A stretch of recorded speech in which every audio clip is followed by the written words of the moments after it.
পক্ষে আপনারা অঙ্গীকার করে যান এই বলে আমি আমার বক্তব্য শেষ করতে চাই। কিন্তু তার আগে একটা কথা, এই চাকরির বাজারে সরকারি চাকরি নেই বললে চলে, কি সেন্ট্রাল গভর্নমেন্ট কি স্টেট গভর্নমেন্ট, আপনার পরে এই প্রফেশনের সার্ভিসটাকে দেবে, হয়তো চাকরি বাকরি অভাবের জন্য নেক্সট যে প্রশ্ন তুলবে, বাবা বা মা তোমরা যে কাজটা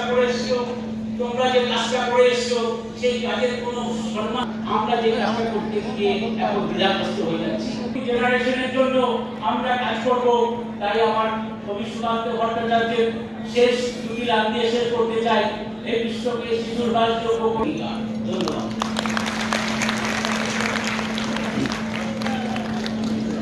এই সম্মেলনে যাওয়ার আগে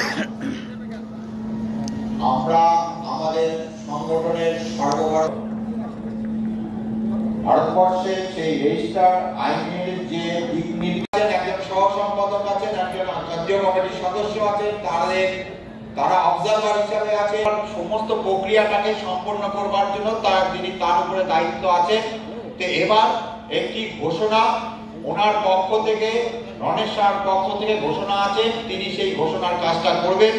আমি আপনাদেরকে বলবো যে আমাদের রণেশ শাহ যে ঘোষণা করবেন সেটা আপনারা খুব ঠান্ডা মাথায় শুনবেন। যদি কেউ বাইরে থাকে তাদের সবাইকে ডেকে নিন।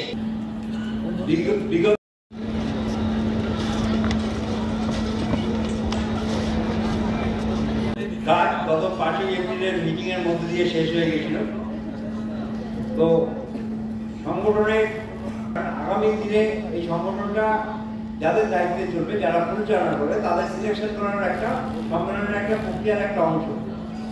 তো ওই 5ই এপ্রিলের মিটিংয়ে কী হয়েছিল, আমাদের সংগঠনের মিটিংয়ের সিদ্ধান্ত অনুযায়ী সেটা হচ্ছে বিভিন্ন জেলা থেকে নামের তালিকা, 3 জন করে নামের তালিকা পাঠানোর কথা। আমাদের ওটা আজকে আমাদের সংগঠন national small savings agents association India আমাদের সারা ভারতব্যাপী সংগঠন, কিন্তু এই রাজ্যের রাজ্য সম্মেলন, এটা পশ্চিমবঙ্গ রাজ্য কমিটির রাজ্য সম্মেলন। এটা আজকে 19শে এপ্রিল আমরা এই রাজ্য সম্মেলন করছি কিছু এজেন্ডা নিয়ে, যাতে আমাদের যে সমস্ত দাবি দাওয়াগুলো রয়েছে সেগুলো নিয়ে আমরা আরও আন্দোলনে যেতে পারি। তার জন্যে আজকে আমাদের রাজ্য সম্মেলন। লক্ষ্যটা কি?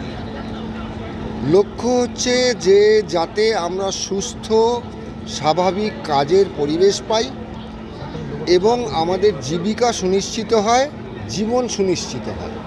আপনারা যে কমিশন পান, আমরা যতটুকু জানি 0.50 এরকম একটা কিছু, 0.5।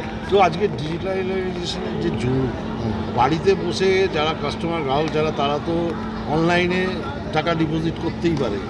সেক্ষেত্রে আপনাদের ভবিষ্যৎ কি নিশ্চয়তা আছে?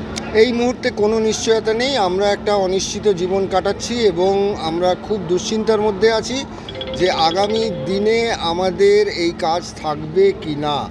অর্থাৎ লাইসেন্স যা আছে, আমাদের পশ্চিমবঙ্গ সরকার যে লাইসেন্স দিয়েছে সেই লাইসেন্স হয়তো আমাদের বাড়িতে টাঙিয়ে রাখতে হবে, কারণ আস্তে আস্তে গ্রাহকের সংখ্যা যদি চলে যায় ডিজিটালাইজেশনের দিকে এবং অন্যান্য সংস্থার মতো আমাদেরকে যদি ডিজিটাল ওয়েতে সংযুক্ত না করা হয়, তাহলে এই 6 লক্ষ 6.5 লক্ষ যে এজেন্ট রয়েছি আমরা সারা ভারতবর্ষে, আমাদের জীবন একেবারে বিপর্যস্ত হয়ে গেছে। কারণ আমাদের আর কিছু তো এই বয়সে করার নেই। এই দাবি নিয়ে কোথাও অ্যাপিল করেছেন? আমরা দীর্ঘকাল ধরে এমপিদের কাছে এবং মিনিস্ট্রিতে আমরা একের পর এক দাবি জানিয়ে আসছি।